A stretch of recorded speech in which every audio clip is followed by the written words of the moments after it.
it's not a World Summit, it's one of a series of World Summits we've been doing for annually since, was it the first one in 2014? I'm not sure. About 5 or 6 years anyway, we've started this series of summits, which has a very particular purpose that we want to try and achieve, which has everything to do with the kind of values that we want to spread to the world and inculcate and encourage. And not least of all amongst the highest level of decision makers in the world, because as things go up the chain, I think they sometimes get very distorted and they become battles of which are lacking in certain values that at the street level even we might expect to hold sway. So I'm going to talk about World Summit and the series and its purpose and its value, and also, you know, the whole idea of creating a new level of dialogue between nations and peoples. And I hope this is going to work, but oh yes, there we go. So the focus of the World Summit is, every time, without exception, is on peace and human development. And the sort of motto is interdependence, emphasis on inter, mutual prosperity, and universally shared values. I don't know to what extent those words speak for themselves to all of you, but I hope that as we go through, that the meaning of them and the applied meaning of them particularly will become clearer. You probably know already, because you're already in contact with UPF as a whole, that UPF is this global network of individuals who are dedicated to building a world of peace centered on universal spiritual and moral values. And this is basically what we want to make. These spiritual and moral values are what we think ought to pertain in the highest levels of decision making in the world. That's the point, basic point of the World Summit. So I don't want to go all the way back to 2014. I thought I'd start just with the last summit, which was just last February in Korea. We had 1,500 participants from 129 nations, 21 current heads of state and government. In fairness, I think more from that region, not so far away, because for heads of state and government to travel right across the world and back and attend a summit is very demanding of their time. So it was easier to get heads of state and government from Vietnam or Cambodia or Pacific Island nations or wherever. We did have, amongst those heads of state and government, the President of Korea gave a video address to one of the sessions, and the Prime Minister attended in person. So it was highly recognized by the Korean government. We had 61 former heads of state and government from all over the world. We had, I think, about 8 or 10 from Europe out of that number. We had, I don't know the number of current and former cabinet ministers from different countries all over the world. I think it was well over 100, 120 or something parliamentarians. Many high-level religious leaders, leaders of their denominations or sects or whatever. Women leaders, industrialists and business people. That's a slightly new development. We've just started having, how shall I say, either highly influential or mega rich people come. And the idea is that if they buy into the concept, they will also help us to fund activities and take activities to a higher level as a result. And I'll come to that as I go through in a moment. Lots of high-level academics, ambassadors from many countries. I think between 20 and 30 countries sent their ambassadors to Korea to attend the event, and people from top military positions also, and other categories as well, but those are, I guess, the main ones. Some people very well known. We had Newt Gingrich, the former Speaker of the US House of Representatives, who's become a very strong supporter of UPF, speaking out very publicly about it. This is Stephen Harper. He was Prime Minister of Canada for 6 or 7 years until not that long ago. Still quite young. I think he's in his mid-50s. And just to mention about the mega rich, this is Jim Rogers, who's a multi-billionaire, who's a very keen supporter of UPF. And it's very promising that people like him are coming on board and helping with fundraising on a large scale, because we need it. It's a very expensive thing to do this sort of operation. And amongst the other ones I mentioned about the President and Prime Minister of Korea, we also had from Europe, we had Jose Manuel Barroso, who's a former President of the European Union before this current one, Jean-Claude Juncker. He came and spent 3 or 4 days there, spoke, of course. And also many other, we had Dick Cheney, former Vice President of the United States, and many other quite well-known people from around the world that we know of in the UK. I don't know why that's coming again. So Father Moon said in 1997, long before these summits were initiated, the future world will be the world of a new culture of heart. And I think that's the key thing, heart. A world of true love where everyone lives for the sake of others. It will be a world of interdependence, mutual prosperity, and universal values. That's where we took our motto, in a sense, from. In the future, we have to live the dream of one global family in which we are all brothers and sisters. And a lot of my presentation will be explaining the practical application of those things, because that could be just sort of vapid, wishy-washy kind of thinking, you know, wishful thinking. But actually, as you'll see, what UPF is about is to find a very practical application of these ideals in reality. So this is, it says UPF, but of course it means World Summit, is divided into 6 main sectors that operate under World Summit. The idea is not just to bring together heads of state and government, former heads of state and government, people who make the decisions at the highest level, but also those who influence those people at the highest level. And of course, you know, governments have their advisors who are academics, they're diplomats, they're civil servants, they're all kinds of input that anybody going to a G20 or G7 summit or the General Assembly of the United Nations, they get all kinds of input from other experts before they take a position on things, or at least most of them do that. I can think of 1 or 2 exceptions in the world today, but they are the exception rather than the rule. So we have these different associations under the World Summit, which deal with very particular areas of our concern as an NGO. First of all, there's the, in no particular order of importance or priority, Interreligious Association for Peace and Development. And that, as the name implies, is bringing together top religious leaders from all over the world and trying to break down the barriers between religions. Because you can't talk about one world just on a political level. Actually, the more fundamental divisions in the world are religious more than they are spiritual. So you have the so-called war between Islam and Christianity and these kind of things. Obviously, a lot needs to be done to bring religious leaders together so they can be the peacemakers in the world. And actually, we had a very wonderful thing happened on July the 1st last summer. We were granted, Tom Walsh, our international president, was granted a special private audience with Pope Francis.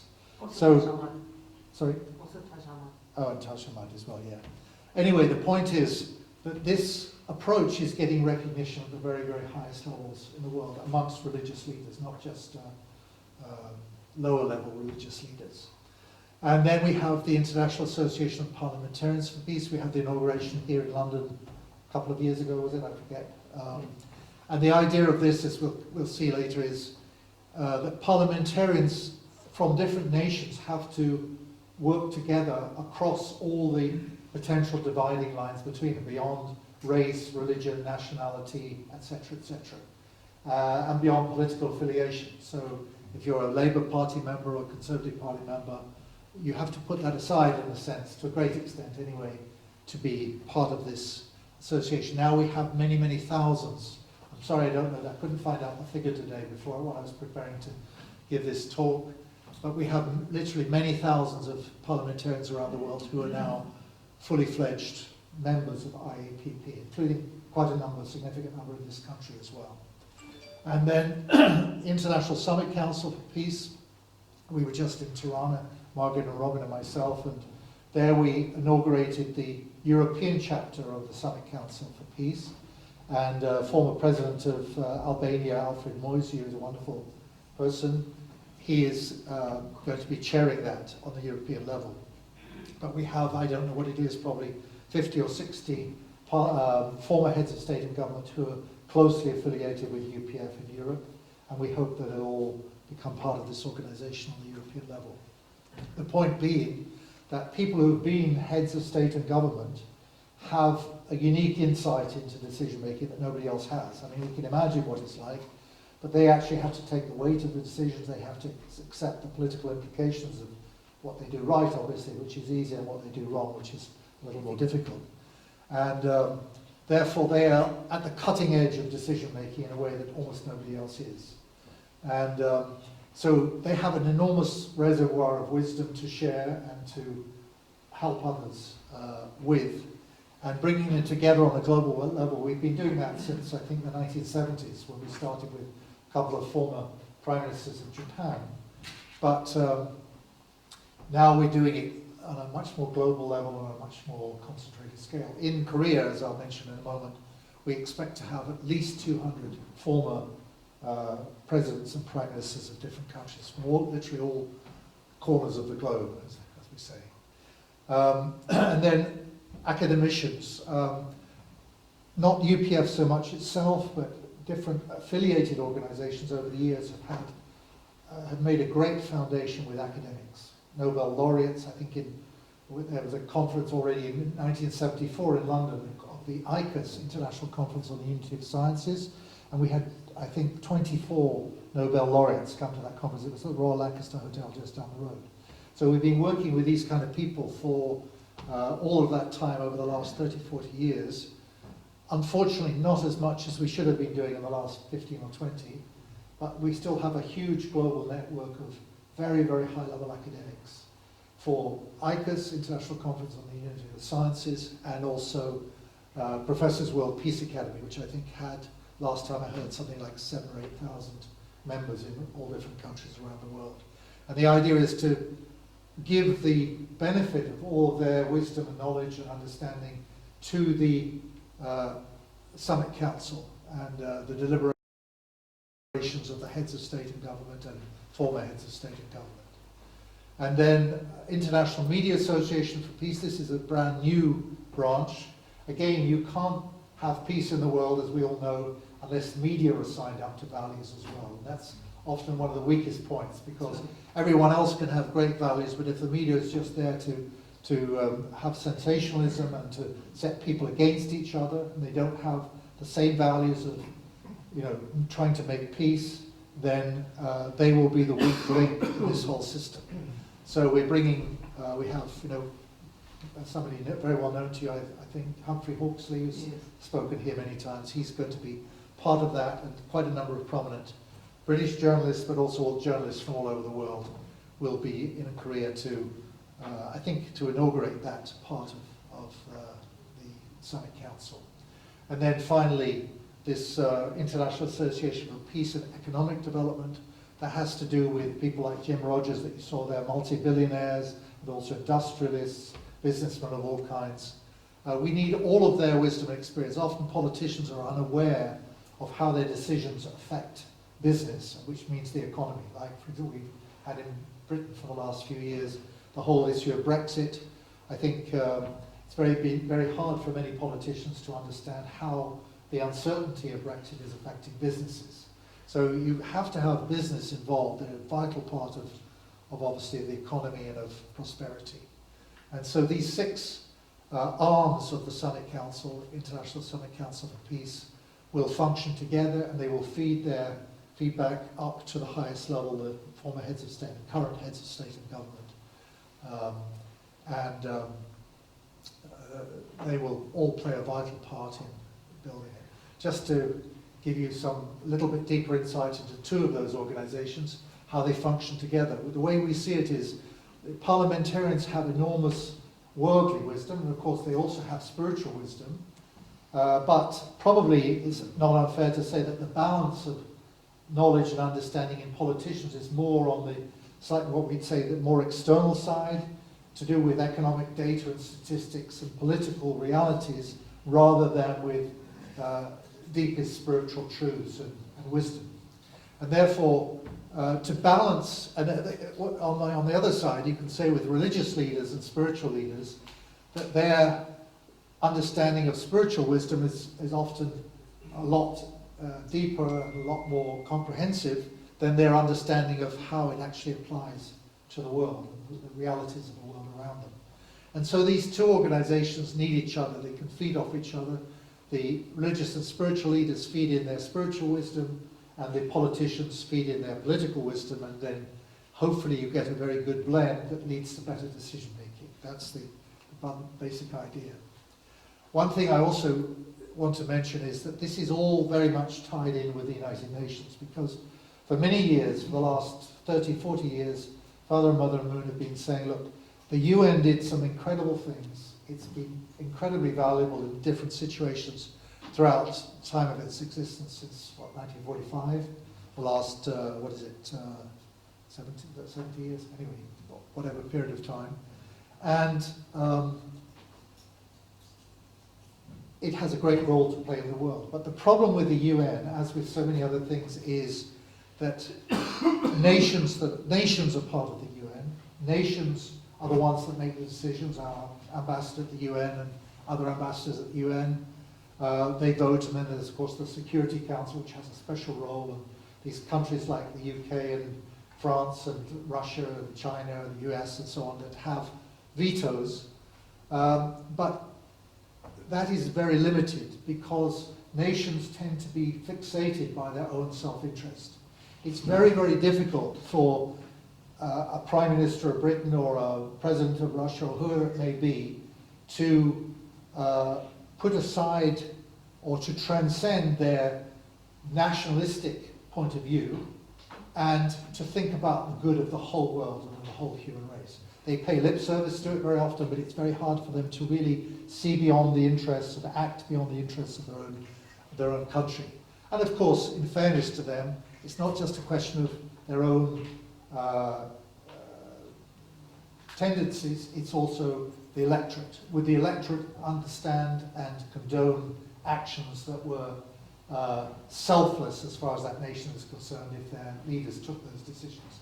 Very, very difficult. So the point is, the UN needs to be reformed, and the way that Father and Mother Moon most felt that it needed to be reformed was by introducing the input of religious and spiritual leadership.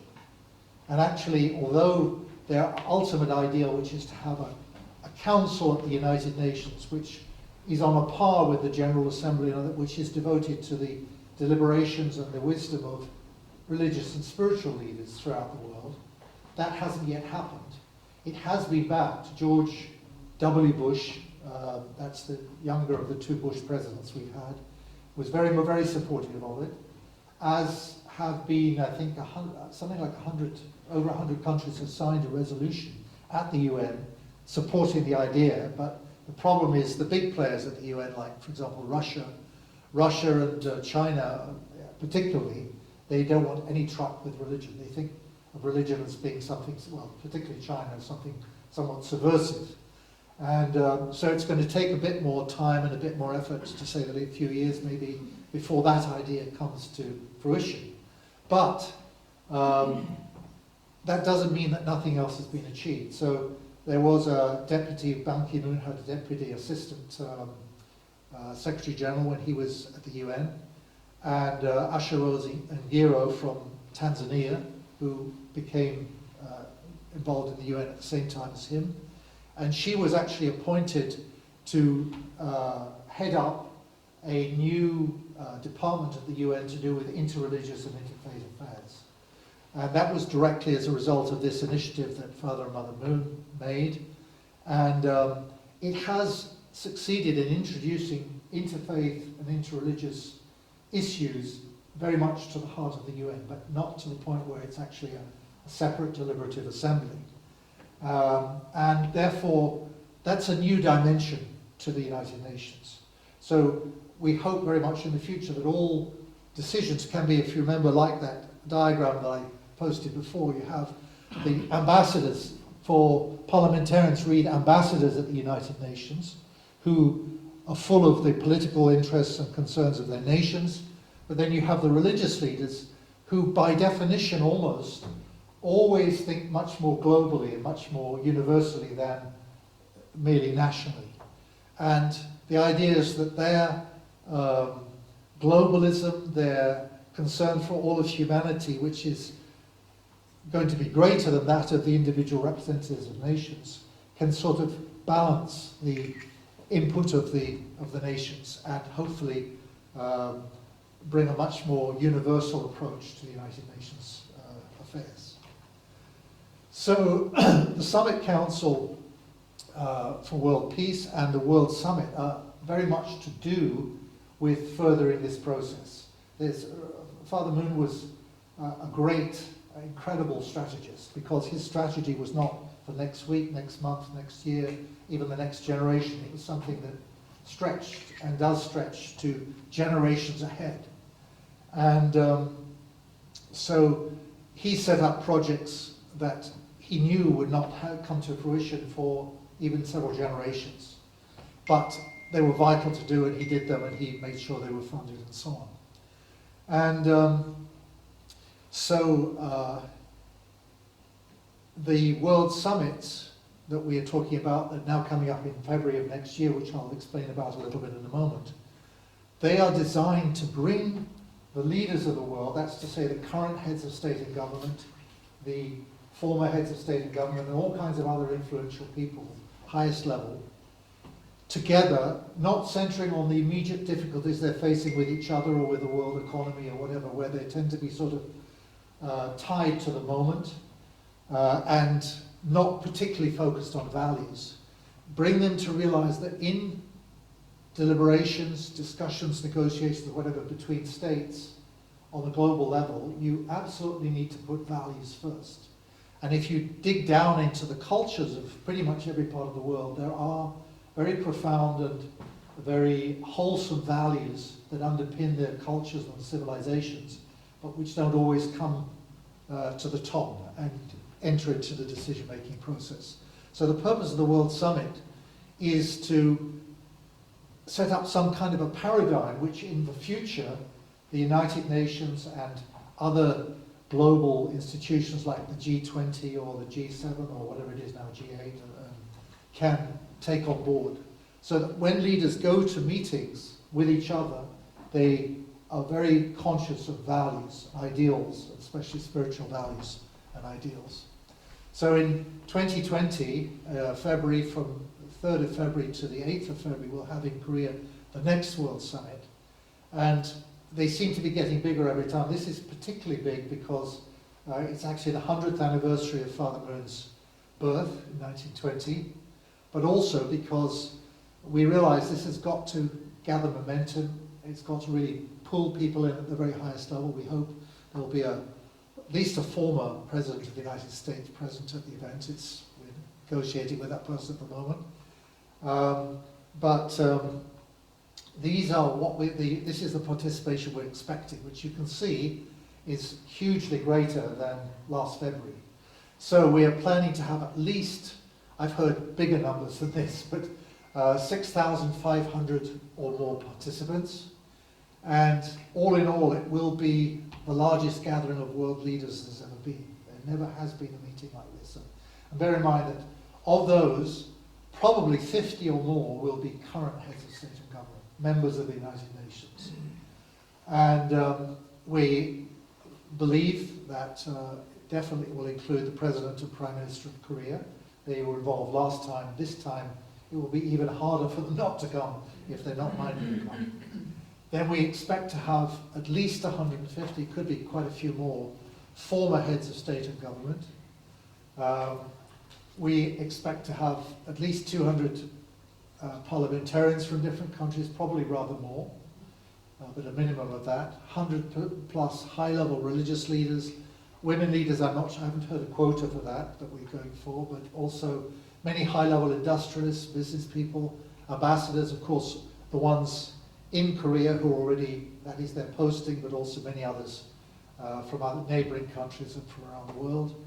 High-level academics and also military and other categories. So this will be a really momentous occasion, huge occasion, and hopefully it will register more and more on the consciousness of the world as something that's going on, a drive for values at the highest level. There will be an award given to a number of people who have been very instrumental in this process. It's because of Ban Ki-moon, actually, that largely that we were able to make such inroads at the UN with interreligious and interfaith affairs. He's personally, I don't think I'm giving away any secrets, quite a religious person, has a very profound faith. While he was at the UN, not so many years ago, just before a year or so before he left, he gave an hour and a half of his time to meeting with Mother Moon and discussing all of these issues, and is very much on board with, I can't say all of them, but many of them anyway. And he's going to get a special award, Founders Award, which will be a special award because it's the 100th anniversary of Father Moon's birth. It's not the regular Sunhack Peace Prize, but there are two other people who are going to get this year's, or rather next year's award, 2020 award. One of them is Macky Sall, who's the president of Senegal, and he is renowned throughout Africa as somebody who has, in the last few years, been able to establish principles of good governance, very clear principles of good governance in Africa, which I think it's fair to say hasn't been so strong. We have our weaknesses of good governance in this country, we know that, but Africa has had far worse problems historically, and in setting an example like that, it's having a great impact on other nations in Africa. So very deserving. He also welcomed Mother Moon not that long ago, a year or so ago, in Senegal as like a state head of same level as a head of state, and there was a huge summit meeting there at that time as well. So he's very much on board with UPF values itself, and I'm sure he will be present. One thing I should mention also is that in July in Niger, not Nigeria, Niger, which is further to the north in Africa, there was the annual gathering of the African Union, and the presiding president was the president of Niger, who's also very, very closely involved with UPF, and he gave I wasn't there myself, my colleague Tom Walsh was there, I think, a 5-minute speech about World Summit 2020, and he strongly, strongly urged, as only one African head of state can to another, everybody from Africa, every head of state and government has to be present, must be present at World Summit 2020 in Korea. And it remains to be seen. I can't tell you how many have signed up so far, but quite a few. But I don't think 55 or whatever it is, the number of them will all attend. But I think it'll be a very substantial attendance from amongst African heads of state and government. The other person who will receive the Sunhack Peace Prize, which is worth, I think, $1 million a year, I think, still, is Bishop Yunnan, who's a Palestinian and a Lutheran, which might seem a little bit surprising, but he's renowned and he's worked very closely with the Vatican on the gap between faiths, which is absolutely the heart of our quest as an organization.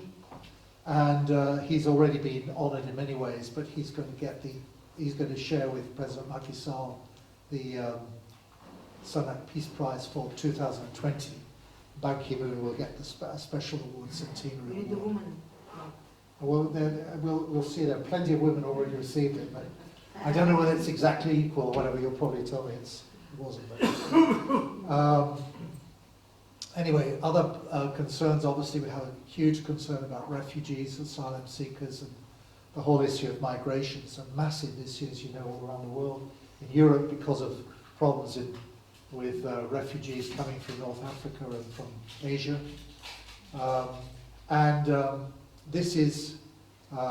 These are two previous recipients. You'll notice the one in the middle is a woman. and a really wonderful lady from Afghanistan who has been very instrumental in educating women in Afghanistan and educating men about how to treat women. And she's really had an enormous impact. She's been here in this country, she's attended our meetings in Birmingham, I saw a few months ago. And she was the joint recipient with this Italian doctor on the right, who, Dr. Gino Strada, who has set up medical clinics and various medical services in very, very impoverished and very underprivileged parts of the world, and found the funding for them and everything, and also conducted the operations himself along with other medics. So emergency medical relief in the Middle East and Africa, particularly for refugees, in recognition of the refugee problem in the world being so critical at the moment. And Sakina Yakubi, that was the lady you saw in the middle there, she's also been very active, as well as education in Afghanistan for women and about women in the refugee resettlement throughout the world. So you'll get from this the sense that the Sun Peace Prize is not in the least bit political. It's to do with human development, it's to do with relief and ending suffering and so on. The Nobel Prize that everybody's familiar with is worthy in many ways. Really worthy humanitarians like Mother Teresa and Martin Luther King and people like that have received it, but of course there have also been sort of political gestures, and it's avowedly a political thing. So this is absolutely not political. This is to do with humanitarian things, with human development, and it's not about politics at all. These are two other winners. Again, you see a woman. On the left is Dr. Adesina. He's the president still of the African Development Bank? African Development Bank. It's great. And he has been instrumental in helping fledgling concerns in Africa, people who want to take initiative and be enterprising, to get loans and that sort of thing, so that enterprise can flourish in African nations and improve the economy and help fight poverty and so on. A very well-known person in Africa and international circles. And the lady is, sorry, I've forgotten her name now. Gone. Wasiri, is it, or something? I forgot. Anyway, it's the great. She used to be a Miss World contestant. She's now, coming on towards 50 years of age. But her recognition was for the fact that she has done more than almost anyone else to end female genital mutilation. Yes. And incredible. She's a real go-getting, campaigning kind of character, as you could see, very outgoing. And she's from Somalia, which tells you a lot, because Somalia is such a difficult place to live and to work. And anyway, these were the two recipients. I think it was last year, 2018-19. The person on the left, is Mother Moon, but on the right is the chairman of the prize awarding committee. This is Anote Tong. He's was president of Kiribati. He's now the ex-president, and he's done a lot to bring attention to the dangers of climate change, global warming, whatever, to South Pacific Island nations. Kiribati is a tiny little island, and it's about, I think, 6 feet above sea level at the highest point. So if there's any candidate in the world to be the nation to be completely consumed by a rise in the ocean levels, it would be his nation. It would actually just take a fairly minor wave to wash over the country. So he has a great interest and concern about that, and he's done a lot to bring attention to that issue. So he was awarded the 2015 prize for that purpose, along with this gentleman from India. And again, I'm sorry, I've forgotten his name. Gupta. And he has done a lot of work, a little bit like Dr. Adesina in Africa. He's promoted fish culture in India. fish farms and that sort of thing, and how to bring the benefits of fish as a food to the population of India, particularly in the surrounding nations. More in the area of agriculture than finance, but he won that jointly with Anoti Tong from Kiribati. And this is his, what it's called his Blue Water Revolution. How to find sources of water, of course, for fish culture is a major issue. Here they are together again with the chairman of the prize committee and Mother Moon receiving the award in the summit in that year, 2015. So these are the three categories for the Sonic Peace Prize. One is sustainable human development, the second is conflict resolution, and the third one is ecological conservation. As you see, very much transcending purely political issues. So this is basically what the World Summit is about. The Sunlight Peace Prize is important because it generates a lot of publicity for these causes, and it really helps to put these issues on the map much more clearly and much more strongly. And it really, from our point of view, it really conveys the essence of what UPF is about. It's about people caring for each other completely beyond boundaries of race, religion, nationality, ethnicity, and all the other gender, and all the other things that tend to divide us. And it's an encouragement to people to get involved in these kind of issues in the way that the prize winners have. That's obviously the point of it. And it does help to project the image and the understanding of UPF on the world level. So I hope I've been able to give you some insight into what this is all about. Just as a postscript, I can say that, you know, we have, I think, about 15, 16 former heads of state and government from Europe who are committed already to going. The last few weeks, I got a commitment from a former French Prime Minister, a former, very well-known Spanish Prime Minister, former Prime Minister. I'm in negotiation with a former, I better not say because I'll give the game away who it is, a former very high-level person in Germany, and also with a former EU president of the EU Commission, who's not the one I mentioned before, Jose Manuel Barroso, who's probably going to come as well. And all kinds of other people are in the fairly late stages of deciding about coming. So I think, you know, Europe will be well represented. We have also lots of other, we have parliamentarians going, we have all the categories basically from Europe will be represented. And anyway, there'll be a lot to report after February, and I hope at a future meeting I can give you a report about that. I think Keith Best, you're going, aren't you? I think. I hope so. Yeah, we hope so as well. Yes. So he can probably give a better report than I can afterwards. And it's a huge logistical challenge. You can probably imagine we're going to have all of these high level of people. I don't know what the Korean government is going to do, because we'll probably have to turn out the army to keep the streets clear so that they can actually move around the capital. But anyway, it will make a huge impact in Korea. And one of the goals of having it in Korea and having all of these people come is to highlight the importance of North-South reunification, which is another big issue for UPF. We want to see North and South Korea reunited and reunited peacefully. We do not believe that any politician, whatever their status, can do it. It's not a political thing. It has much deeper roots than that.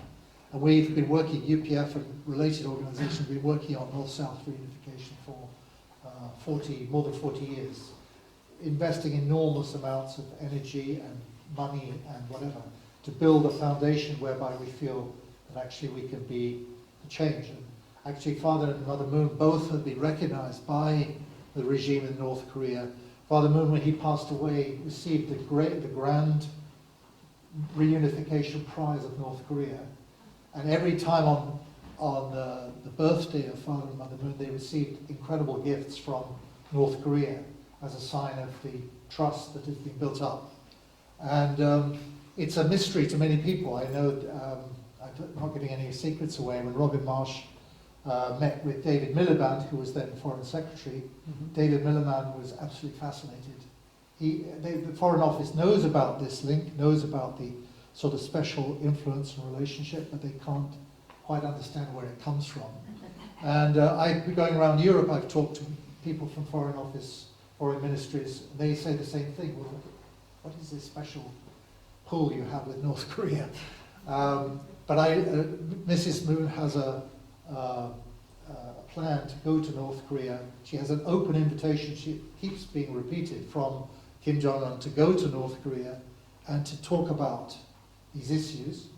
And she's just waiting for a time. She said she will not go without the full permission of the South Korean government. That hot potatoes with them at the moment. Hopefully by World Summit 2020, that issue will be clearer and the South Korean government will have given their approval.